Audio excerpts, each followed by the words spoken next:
Good morning, ladies. It's been a while since I've come in here to just to chit chat with you guys. So I've been hearing from some of you, and you're struggling. Some of you have regained either all the weight you've lost or quite a bit of the weight you've lost in our boot camps and stuff. And some of you have made statements like, well, I just felt like I needed a cheat day or some treats, or I felt like I needed a break from, trying to work at losing weight, stuff like that. And can I just say, that's not a good attitude. Okay. And I'm going to compare it to when I quit smoking, which I do quite often when people say things like this to me. When I quit smoking cigarettes, if I would have told myself that I just wanted an occasional cigarette or an occasional drag off a cigarette or whatever, I would have never been able to now have a 16 and a half year quit, because it doesn't work that way. When we have addictions or we have overpowering urges to specific things like cigarettes or food or chocolate or whatever it may be, it does not pay to let ourselves off the hook occasionally. You have to be ever vigilant. We have family members that are addicts that are in remission. That's what I call it. They've been clean and sober for some of them, 9, 10, 15 years. But they know they can never have another drink of alcohol. They can never use another drug. They know that these things are not on the table anymore. Just like I know cigarettes aren't on the table. Just like I now know that high carb foods aren't on the table. Now, does that mean you can never have a potato again? Probably not. Potato is a vegetable. It is a carb that your body can learn how to process eventually, especially if you make them resistant by cooking them 24 hours before you eat them. So it doesn't mean you can't never have a little bit of peas, a little bit of butternut squash, a little bit of potato. That's not what it means. It means that you're not going to be able to get away with eating white bread, consuming massive amounts of sugar, eating anything made with white flour, basically. Does it mean that you can never have oil again? Because I'm pretty much fat-free too, fat-free and carb-free. No, I use a little spray of oil now and then in certain things, because like when I do my pan roast of vegetables once a week, I just can't imagine how to do that without a little spritz of oil on them, because it kind of gives it an umami type of a thing, right? And since I'm eating them all week, I'm spreading out that little spritz of oil throughout the whole week. I don't feel like that's a danger to me. If I was dumping on a quarter cup of oil or several tablespoons of oil, that would be an issue. But I'm doing a little spritz of oil. You have to learn how to make these things work in your particular favor. You have to figure out your, can't live without, so, your non-negotiables. Like we've talked about this before for many, okay, so I started this in 2020. For the first 2 years, 2.5 years, almost 3 years, right up until probably the end of 2023, I could not live without desserts. So I had to learn how to make desserts for myself. I had to learn how to create strawberry shortcake. I had to learn how to create ice cream sundaes. I had to learn how to create these things for myself. Cookies. I mean, all these things. Remember the rescue cookie? Yeah, that was the thing for a long time. So I had to figure out how to make these desserts for myself, because I could not imagine life without desserts. I was a true sugar addict, a true sweets addict. I needed desserts. I felt like it was a need in me, right? Now I don't hardly ever eat dessert anymore. I don't have that need anymore. I eat, I'll make a low carb birthday cake for us for our birthdays. I'll make something for Christmas, for the holidays, a low carb pumpkin pie for Thanksgiving. So we don't go completely dessert free, and we'll have strawberry shortcake during the summer, especially at a barbecue, low carb. Recipes and things about that are on the Kitchen Magician, the Vegan Kitchen Magician website, our YouTube channel. So we do have desserts occasionally, but they're not a big thing anymore.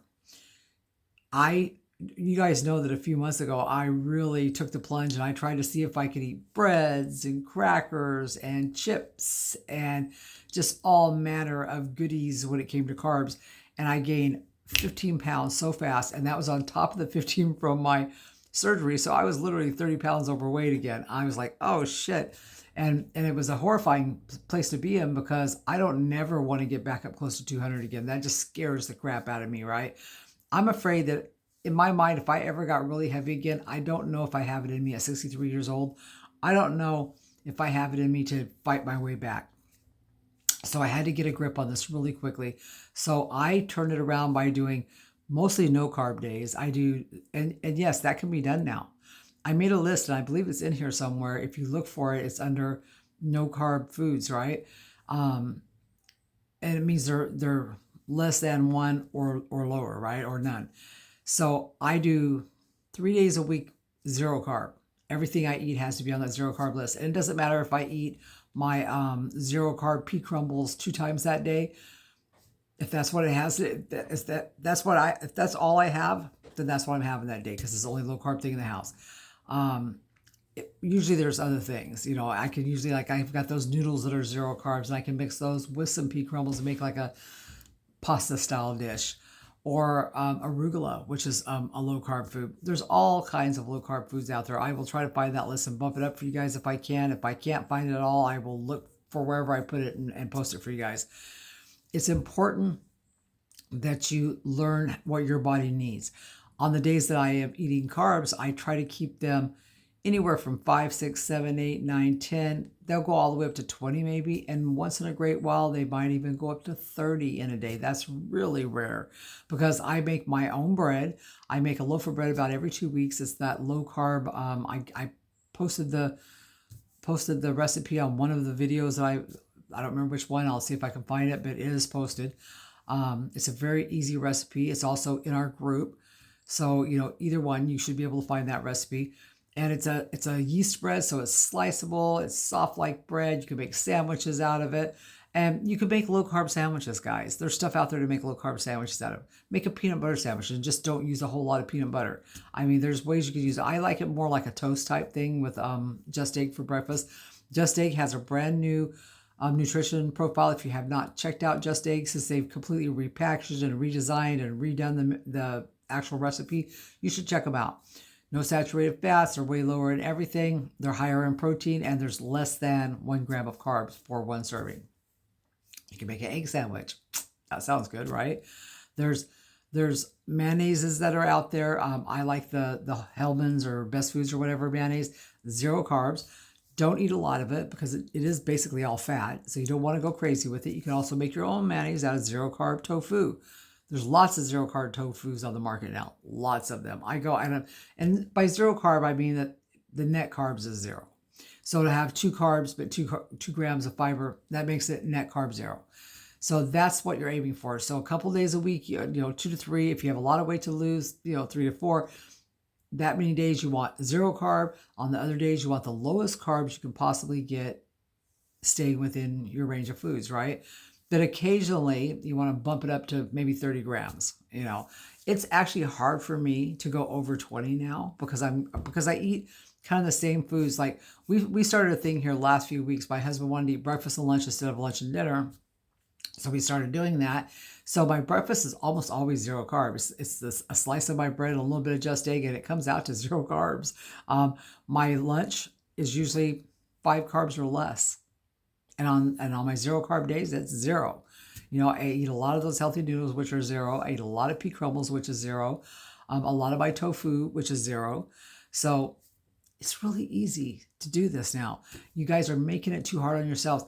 And you got to get out of the mindset of thinking you need something different every single day. You got to get out of that mindset of thinking that you need a lot of, a huge array of these things. You need an array of vegetables. If you can eat raw and cooked vegetables, you need a huge array of those. But remember that all of our food, because we're vegan, is basically vegetables. Like tofu is basically a vegetable. It's a protein, but it's also a vegetable because it's made out of edamame beans. So vegetable.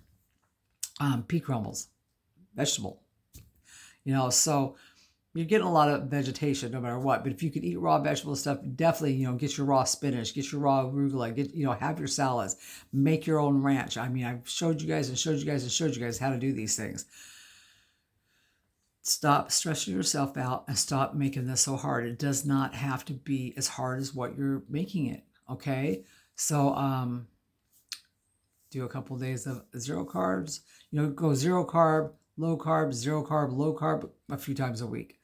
Maybe on the weekends, lighten up and relax and don't count your carbs all those days, but stay within eating the foods that you should be eating. And maybe have some extra fruit. I love pineapple. I've been having a little bit of pineapple on my carb days. I make like this pineapple chutney type stuff. I don't know what you would call it, compote. And we've been eating that on like toast on the carb days. So, give yourself some things that taste good, that are fun to eat, but don't go crazy. And don't be thinking that as soon as I'm done with this, I've lost my weight, I'm going to eat pizza and spaghetti and all these things. You can have low carb spaghetti. You can have low carb pizza. But you can't have none of these type of things all the time. Because even a low carb pizza, by the time you put your pizza sauce on there, even if all you're using is tomato paste to turn it into a pizza sauce, all that stuff, those carbs add up pretty fast. The cheeses that they make in the vegan world, they are making a lot of 3-carb pizza or cheeses now. I don't know if you guys seen that, but there are quite a few 3-carb cheeses for 1 ounce serving, 28 grams. Like I don't even use 28 grams of the low carb blue cheese when I use it because that's too much. 14 grams, which is a half serving, which is like 1.25 grams of carbs, is perfect. So the feta cheese, when I use the feta cheese, I only use half the serving. So you don't always need a whole serving, but if you want the whole serving, weigh it out. If you don't have a set of scales, run to the store and get a set of scales. Learn what a serving size is. Learn what it looks like. Learn to stop at a serving of things. If you're a volume eater, and I know some of you are, if you're a volume eater, then you got to figure out a different kind of workaround. You got to eat a lot more vegetables to get your volume up there. I'm not a volume eater. I believe that small people eat small, and small food does me the best. It helps me the most. I've lost my extra 30 pounds. I've lost a little bit extra above my 30 pounds. Feeling really good these days. I'm just really in a groove right now, but I don't never trick my mind into believing I can have a cheat day or a treat day or any of that. I don't do that. I don't even think that way at all. If we go to an event at the kids' house or whatever, I never trick myself into believing that I can, just today while I'm here, I'm going to do this. Doesn't work that way, guys. You have to get into your mind. This is a permanent lifestyle change. That's when everything will fall into place. Okay? If you have any questions, if you need to talk, hit me up. Okay? Love you guys. Ciao.